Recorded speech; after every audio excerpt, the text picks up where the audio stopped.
Hello guys, it's me again, your ka-travel, Fritz RV, and samahan nyo ako ngayon guys, puntahan natin ang... A few moments later. Joke lang. Di muna tayo gagala ngayon guys. In fact, itur ko kamo subong sa ako ni sa sketchbook. Alin pa ni siguro high school, kag ipakita ko sa inyo kung paano ko ginawa and mga naging technique ko kung paano ko ginawa yung mga artwork sa loob ng sketchbook na ito. No pang inintay natin guys, and samahan nyo ako ngayon. 3, 2, 1, let's go!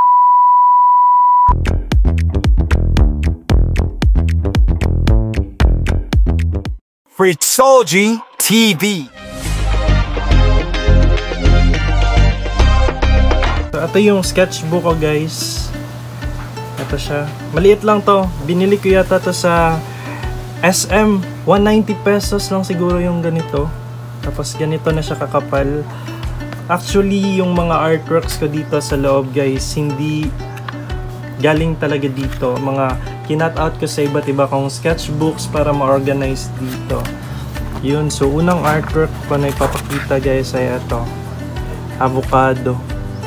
Yun. So, nagtatry kasi ako ng iba't ibang shade, pag-shade ng colors, and nag-experiment din ako ng iba't ibang mga pwede ko pang magawa or ma-discover yung iba ko pang genre sa arts, kasi parang dati naglilimit lang talaga ako sa doodle, mga ganon-ganon lang, and cartoons. So, ito siya guys. Next is ang mata. Yun, di ako masyado magaling mag-drawing ng mga parts ng human. Hindi ko genre yun, pero I'm trying my best para ma-develop naman yung skills ko sa ganito. Yun, practice lang. Eto, next page, Lost in Woods. Ganito yung kadalasan kong mga theme sa mga drawings ko. Especially sa mga paintings, ganito yung mga ginagawa ko guys. Medium na ginamit ko dito is graphite, siguro to. Next page, eto. XO.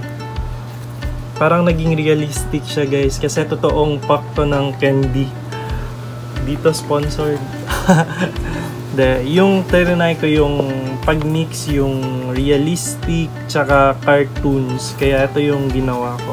Ginuhit ko muna tong kamay sa bond paper, tapos pagkatapos kong ginupit ko, tapos linagay dito yung XO, tapos yan, dinagdagan ko na ng mga doodle tsaka ganito. Mga ilang hours na lang babiyahin na ako papuntang Dumaguete City. Naisipan ko munang mag-drawing muna. Kaya ito yung mga bagahe ko, yung bag, yung jacket. Yun, meron pang date. Next, eto, mga iba't ibang genre naman na trinay ko rin guys. Dito, since malapit kami sa market, ikakape ako nito tsaka na donood ng movie sa laptop. Tapos yung etong artwork naman guys ay parang nakita ko lang siya sa mga ibang sketchbook na tour, and na-inspire ko na what if i-try ko yung ganitong genre. So, una ko yung colors, tapos yung mga shadings, and yung pens. Next, so eto na yung sinasabi ko sa inyo guys. So, more on doodle talaga yung arts ko mula high school pa ako hanggang umabot na sa iba't ibang mga gamit yung drawingan ko ng doodle. Mga tumbler, t-shirts, sapatos, and in fact, yun yung naging business plan namin nung third year kami, yung doodle. Ito guys, astronaut. Kadalasan din sa mga painting na ginagawa ko is more on astronaut. Ano ko ba? Like, na-enjoy ko talaga mag-guhit ng astronauts, under the sea theme, kahit na matataputin ako sa dagat. Ito rin guys, alien doodle. Ito yung details niya sa malapitan. Yan.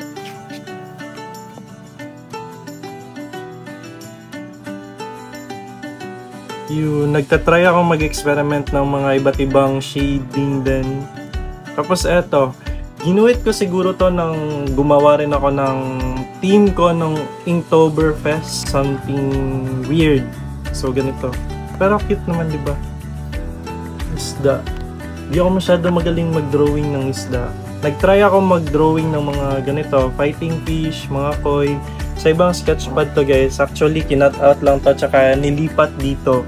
In-evacuate na sila, so patay pa. Ang plan ko kasi dapat talaga dito sa ganitong sketchbook ko guys is more on black and white lang talaga siya, pero di kaya. Mas ko talaga, forte ko talaga yung color din.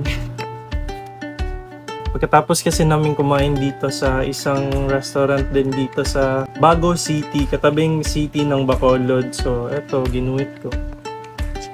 More on shading lang din yung pinagpraktisan dito. Hindi ito, nagpa-practice din ako ng pagguhit ng realistic. Pero, hindi ko talaga forte yung mga ganun. Not bad na rin. Fritzoji TV. Next, same dito guys. Nag-experiment pa rin ako ng pag-shade. Ito, mata ulit. Hindi siya ganun kaganda, pero ginawa ko pa rin yung best ko guys. And nagtatry pa rin talaga ako hanggang ngayon. Itong artwork na to guys, isa din sa mga ginawa ko nung Inktober. Yung theme nito ay astronaut. Tapos ito, Inktober din na na ginawa. Yung isda naman yung manghuhuli sa mga tao guys. Eto, fun fact lang guys, ginuguhit ko ito nung nagtitraining pa ako dati sa work. Imbes na mag-focus sa discussion, ganito yung mga ginagawa ko guys. And actually mga workmate ko pa sila sa previous company. Ito yung resulta ng training. Sa training ko rin ginawa to. Di lang nakulayan pero parang okay naman ako na wala silang kulay. Eto, actually yung mga artwork na to guys is 2014 pa. Ito yung mga pinagpraktisan ko dati nung nag-editorial cartooning pa ako sa Dumaguete City High School. Nagpa-practice ako more on editorial na pagguhit and may mga meaning na mga artworks. Yung theme kasi that time is bullying and paano makakatulong ang mga journalists. So ito yung parang ginawa ko, tapos parang in-erase yung bully. Ganito. Tapos ito yung isang theme pa, human hazardous activities, tapos natutunaw ang earth. And nagpa-practice din ako, parang ginaganito ko yung kamay ko dati while nagdo-drawing. Parang reference ko na yung sarili ko rin. Tapos ito guys, more on kamay yung pinapraktisan ko nung high school ako. Yes, ito. Literal na burger machine page. Nakita ko lang tong sa Facebook post na parang yung bata na ang cute. May nakalagay na aso sa bag niya. Ito, doodle ulit.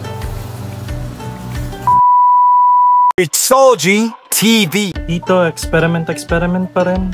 Shading. Ito. Kinuha ko lang din to sa iba't ibang sketchbook ko. Parang mga wallpaper yung ginagawa ko. Hedgehog, ang cute. Kasi sobrang hilig ko talaga sa hedgehog. Umabot dati ng mga siyam siguro yung mga hedgehog ko. Fun fact, sobrang hilig ko talaga sa mga hayop guys, lalo na sa mga rabbit. Dati nung high school ako, doon naubos yung baon ko. Pambili ng pagkain nila, yung feeds. Parang yata ito, nung nagpa-challenge ako na first 10 na tao na mag-comment ng kanilang pangalan, i-drawing ko sila. Nagpa-practice ako during that time mag-cartooning din. Kaya eto, next page. Pagkain naman yung trinay ko drawing. Sa ibang sketchbook din to.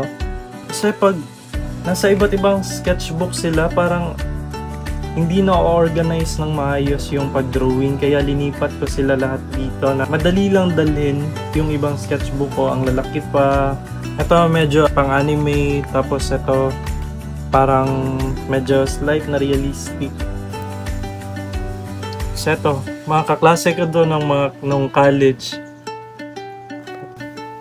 Next. More on doodle talaga guys. Walt Disney talaga yung pangarap ko nung bata pa ako na pagtrabahuan after ko graduate.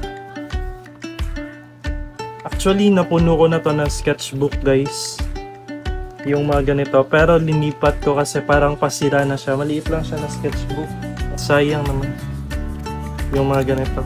More on doodle pa rin guys.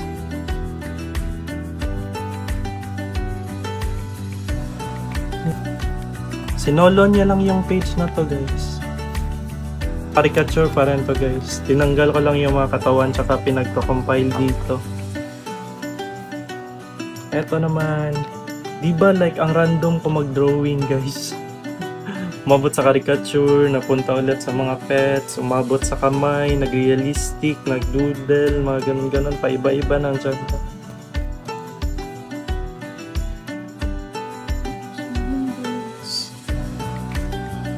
Ito, mahilig din ako mag-drawing kasi sa whale guys. So, tinanay ko rin siya i-doodle.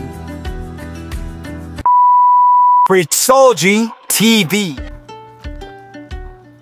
Ito yung time na nagpa-practice akong nag-drawing ng mga ibon or nagsisketch ako para sa isang wall painting to dito sa Bacolod City.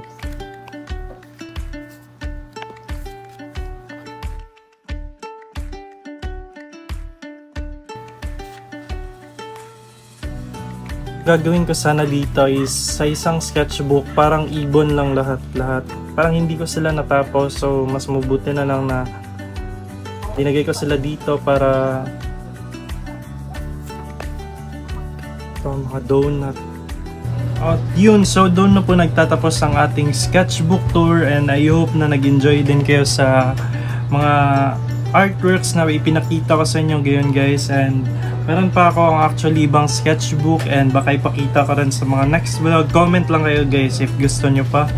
And ipapakita ko naman yung mga paintings ko din. At yun, so kita-kits next vlog guys. Ingat kayo palagi and please like and share this video pag nagustuhan nyo.